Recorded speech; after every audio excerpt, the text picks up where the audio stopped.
Before we get into the video, major spoilers for both seasons of Arcane.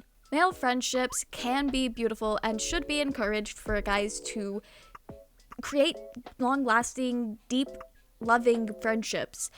However, I don't think what Jayce and Viktor have can be described as just merely a friendship. Are they partners? Sure. Are they lovers? Worse. The ending of Arcane has left fans wondering, what is gayer? Caitlyn and Vi literally having gay sex? Or whatever Jayce and Viktor have going on? I think this joke is funny, but it's also low-key kind of a joke about how oftentimes queer characters are just left to subtext and fantastical displays of love and affection that go beyond how straight relationships are typically depicted. It's all relevant. Anyway, JayVik. I love them. My brother thinks I'm delusional, my friends are disappointed, mostly because they're Jayce haters, but I, and many others, are not just pulling this ship out of our asses and making things up just because we like the characters. JayVik has some pretty decent legs to stand on as a ship, and I think we should talk about it. Arcane, two gay scientists, magical girl anime, and the Bible?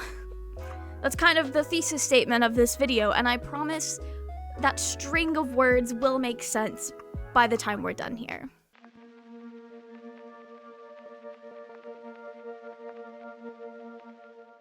So, what is subtext? Subtext is the underlying or implicit meaning.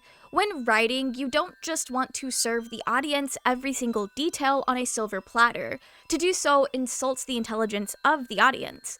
And despite the media literacy crisis we seem to be in, media should and still does pick and choose what is explicitly stated and what is just shown for the audience to pick up on. There's also the fact that oftentimes in real life, people don't say exactly what they mean. To write in a way that is more direct feels a little bit unnatural, especially when creating something for an audience that is not incredibly young and in need of having their hand held through a narrative. The way a show is edited together is also an intentional choice that heightens the story being told, further adding subtext. The way shots are cut together tell us something about the situation, and that is true for animation as well. In Arcane, a lot of character nuance is actually conveyed to us through subtext, shown through editing things a certain way, leading the audience to make certain connections and draw parallels between characters, or in the case of Powder and Jinx, different versions of the same person. I'd also like to add that a relationship between two characters is more impactful when we see the depths of affection unfold through the subtleties, and details like expressions and the potential deeper meaning behind what's actually said comes through with animation very clearly, because all of the expressions, the micro expressions, the way the eyes light up when they look at someone is all very tediously drawn details. It's very intentional. How many people are disappointed with a lot of endgame relationships that seemingly come out of nowhere? Two characters that have a relationship only because we're told they have one, and it's not shown. We don't see the way that they impact each other's lives. We don't see the way the love has grown and unfolded, and the way they look at each other doesn't really tell us much. Subtext is a vital part of conveying the full depth of a story and a world without exposition hell, and talking down to the audience, and Arcane does this very well. So what am I supposed to take away from the sequence where Jayce and Mel sleep together for the first time, and how it intercuts shots of Viktor working and essentially dying? As if Jayce is leaving Viktor behind, cheating on him, if you read it that way. Okay, sure, Mel was mostly using Jayce and Viktor for Hextech, and her sleeping with Jayce was a pivotal moment in her securing Hextech for what she wanted. But the equal focus on Mel and Viktor conveys to me that Jayce puts them on equal footing in his mind. Time and time again, the show places Mel and Viktor on the same, if not similar levels for Jayce's affection and care. The scene was edited together like a drama where one character is cheating on their partner with someone else, or where one character was making a choice between two love interests, consummating their relationship with one while leaving the other behind. And don't even get me started on the scene where Mel morphs into Viktor in Jayce's imagination. Like, yeah, you should love your friends, and your romantic partner should be like a best friend. But to hold your explicitly romantic and sexual partner in the same space as your best friend, more than friends, situationship, whatever you want to call it, is the show directly communicating with us that Jayce loves Mel, and he loves Viktor. I do think that Jayce loved both Mel and Viktor, a bisexual and polyamorous king. Didn't know you were cool like that, Jayce. It's clear that Jayce trusts Mel. She's the only person other than Viktor and his mom that we see him really let his guard down around. Jayce looks at peace when he's around Mel, like he can take the weight of the world off of his shoulders for once. Let his worries be known and know that Mel has his back. And I do think Mel did what she thought was best, both regarding her ulterior motives, but also for Jayce as a person. But we also see the way Jayce absolutely adores Viktor. The comfort Viktor's presence brings him, and the way Viktor allows Jayce to just be a scientist. Not Jayce, the man of progress, not Jayce, the councilman, but Jayce, the idealistic and eager scientist who just wants to learn as much as he can and help people along the way. The very man Jayce started out as before the events of the show took place. Having someone you can be yourself around, revert back to who you are without the pressures of the world, is a very special bond. And we see Jayce create a safe space for himself with Mel and Viktor. Mel just has the added bonus of being someone he can confide in with his worries for Viktor. And also, they're straight passing, so that's a whole other can of worms. Although Arcane is a universe that maybe isn't queer normative, but definitely is a universe where we see queer characters get to live and thrive, and homophobia is not really a part of the narrative, which is cool. Love to see it. Jayce is more upset that Viktor died in the explosion than he is relieved that he and Mel are okay. The fact that Mel couldn't or didn't save Viktor with her magic, that she was not aware of at the time, this is not her fault. This was the whole basis for the great Mel and Jayce divorce. I kind of love the trend of people seeing serious conflict in relationships and just calling it a divorce, even though they were never married, nor did they actually break up. Gay or not, Jayce clearly loves Viktor a great deal, more than a friend or a coworker.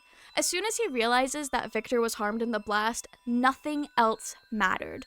No one else mattered. Jayce was willing to do anything to bring Viktor back, to save him.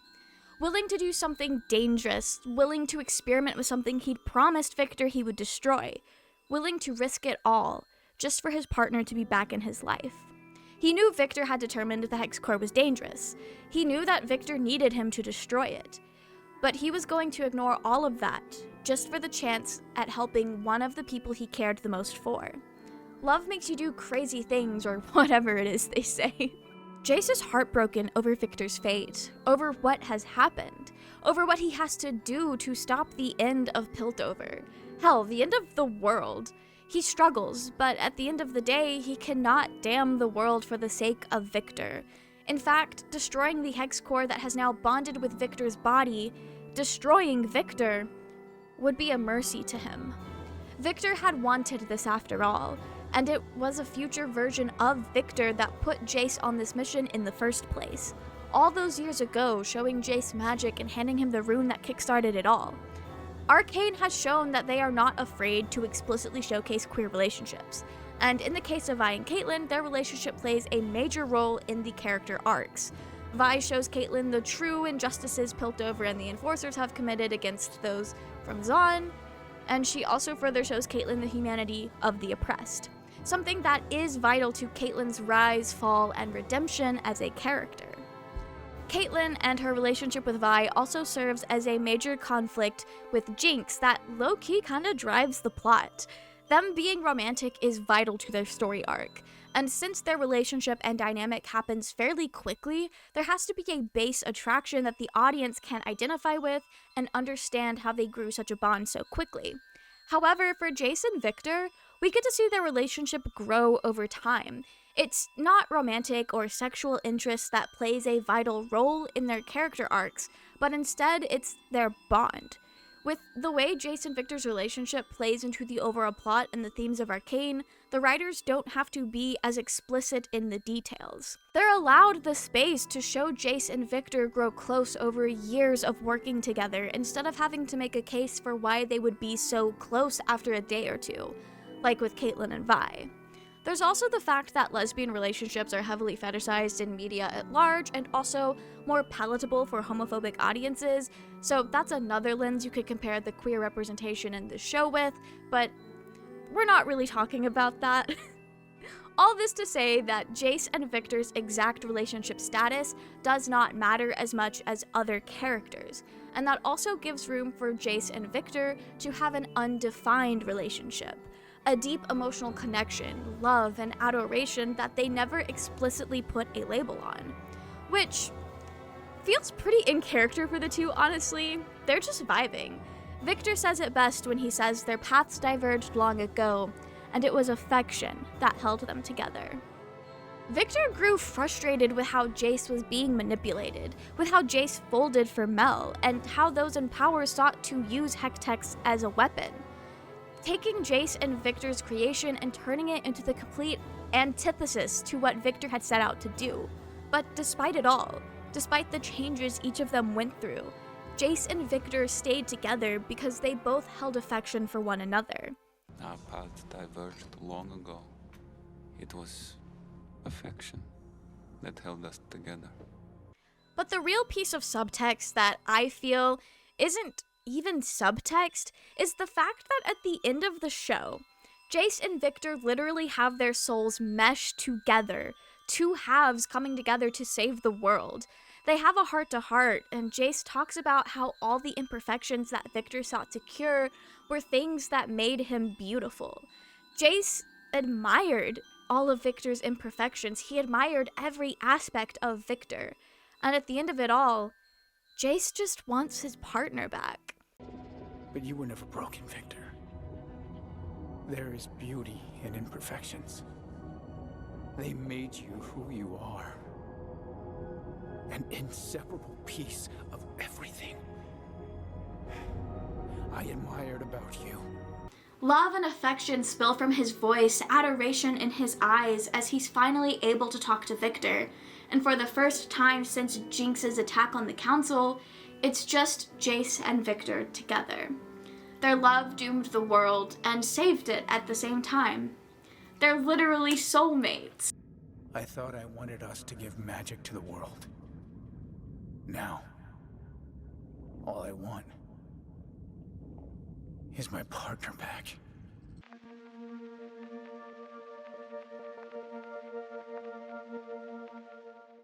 You guys know those spot the difference games where you're shown two images or videos and have to compare them? Yeah, I'm trying to play that right now and these are just the same video.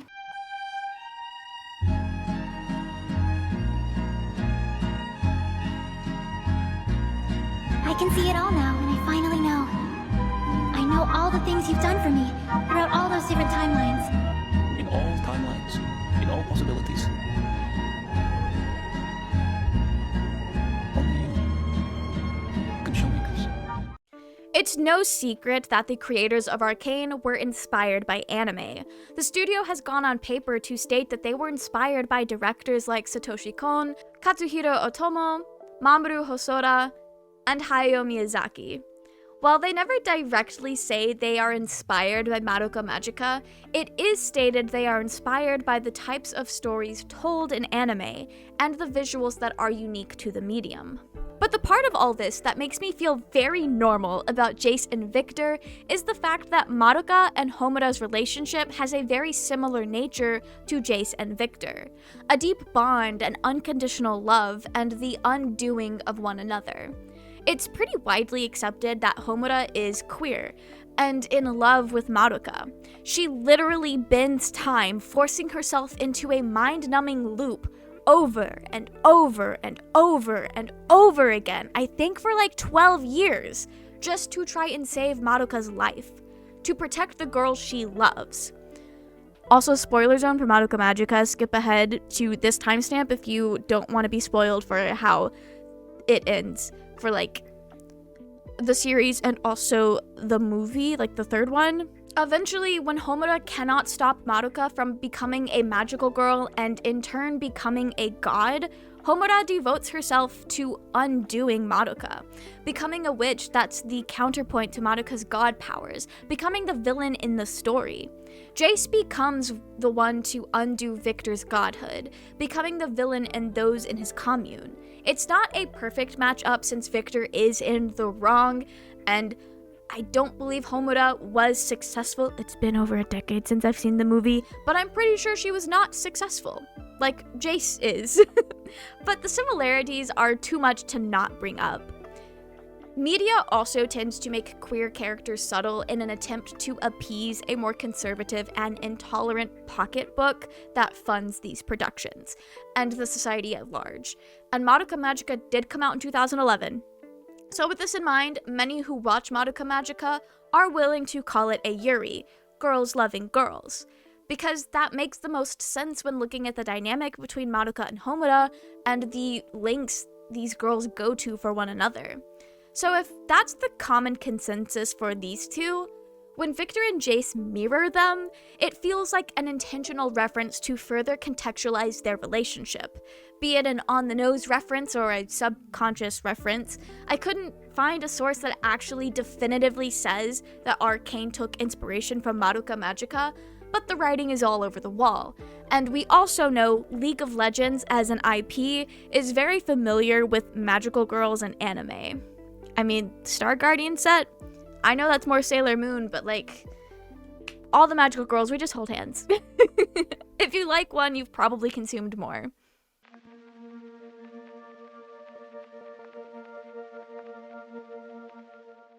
So we're all in agreement when I say Viktor is Jesus, right? He's a miracle worker, healing the sick and afflicted, walking amongst the common folk, bringing his light and salvation. Viktor spearheads his own spiritual commune, much like how Jesus spearheads Christianity. From a storytelling standpoint, Viktor is a direct parallel to Jesus. So what does that make Jayce? The one who would bring about Viktor's downfall, the one who was once a close, trusted partner. It's not a perfect analogy, but Jayce would be the Judas figure here. In Christian lore, Judas is the apostle that brought about Jesus' downfall and crucifixion by selling him out. Jayce wasn't just a messenger though, instead Jayce sought to bring down Viktor with his own bare hands. Okay, so what does establishing biblical counterparts have to do with the idea that Jayce and Viktor are soulmates? I am so glad you asked. Did you know that people are making the Bible gay? Before we move forward, I am just talking about the Bible here as a work of literature, not about the religions tied to the Bible or what these people would have been like for real if you believe they were real.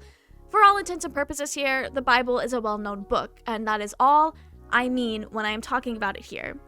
Books allow for a bit of leeway when it comes to interpretations of the text, so like, keep that in mind. Don't burn me at the stake for blasphemy. There is merit in relating Jesus' story to our own experiences with queerness. His love and devotion to his beloved's disciple teeters on the homoerotic side according to some, and scholars look to moments like Luke 23, where Jesus and his group are persecuted for perverting the nation, or being different, or a deviant, and identify how he's being treated with the ostracization and othering of queer people. If you're even somewhat familiar with the New Testament of the Bible, you'll know that Jesus is out of place, to say the least, often persecuted and driven out of town.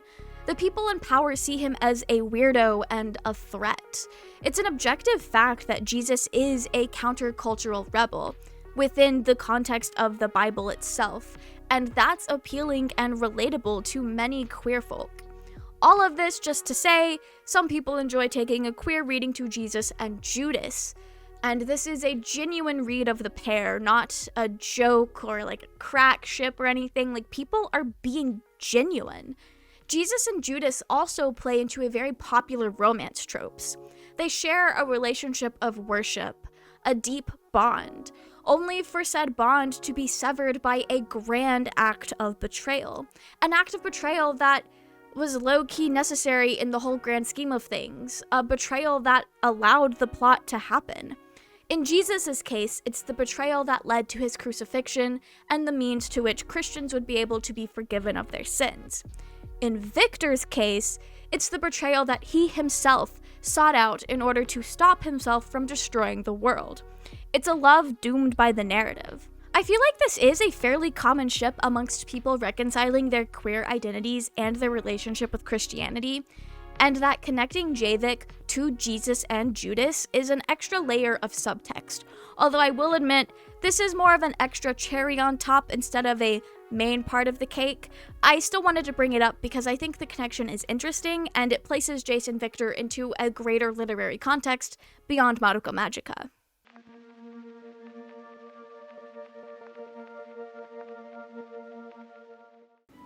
I don't think it would be fair to talk about Jayce and Viktor while ignoring the post-mortem sexuality label that the co-creator Christian Link voiced in an interview. Viktor is asexual. Was always asexual behind the scenes, as far as Link was concerned.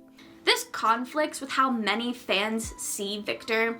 To quote a common sentiment on TikTok, that man is run through, and he's having a great time. Evidence being the "this isn't my bedroom" comment he makes when Mel catches him and Jayce into Heimerdinger's office. A comment that implies on some level that Viktor taking someone back to his room isn't too out of character for him to do, something that could easily be an explanation for what he and Jayce were doing. Allow me to provide some insight as an actual asexual person here. Asexuality literally just means little to no sexual attraction. This doesn't have to mean an asexual person is never sexually active, nor does it mean they can't enjoy physical intimacy. All it means is that there is no physical attraction. Everyone can be right here. But also, just because Viktor is ace does not mean he can't love Jayce. While most people's romantic and sexual attraction matches, those are in fact two different spectrums. You can be asexual and still be hetero-romantic, homo-romantic, bi-romantic, pan-romantic. Pretty much any sexuality does have a romantic counterpart, because sexual and romantic attraction are two different things, despite how often they tend to overlap. Link does follow up and explain that there is still love between Viktor and Jayce. While he does state that a romantic relationship was never on the table for the two, it comes off to me like he thinks asexual people don't love in a romantic sense. I don't know, the phrase "Viktor loves in a different way" screams equating sex with love at the worst and aromantic at best. Either that or he was just not entirely on board with the JayVik ship, but for the sake of analysis, I will be charitable here. Let's say Viktor was meant to be aro-ace, and Link just didn't know the term for aromanticism. I'm also aro-ace, so this is an area of love and life I know just a little bit too much about. Link is right to say that love and relationships are complicated. Jayce and Viktor don't have to be romantic to be soulmates, and many aromantic people do still seek companionship that on the outside does resemble romantic relationships.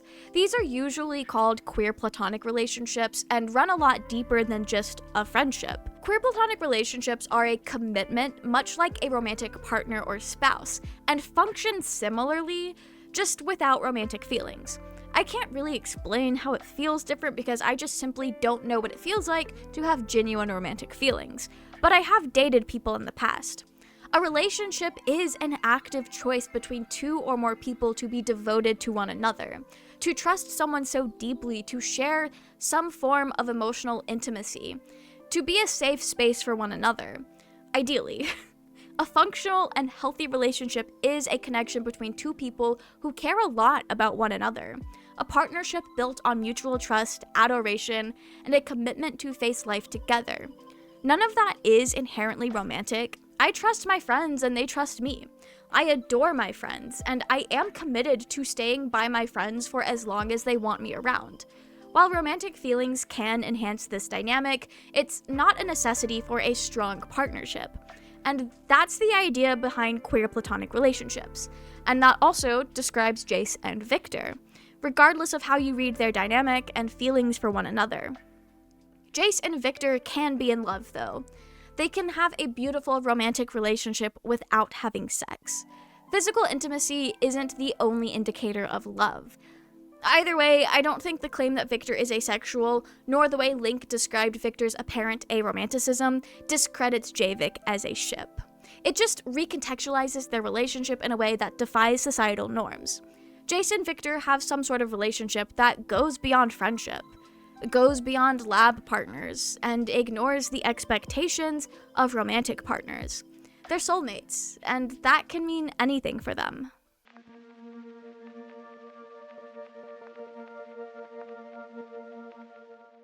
So, are they gay?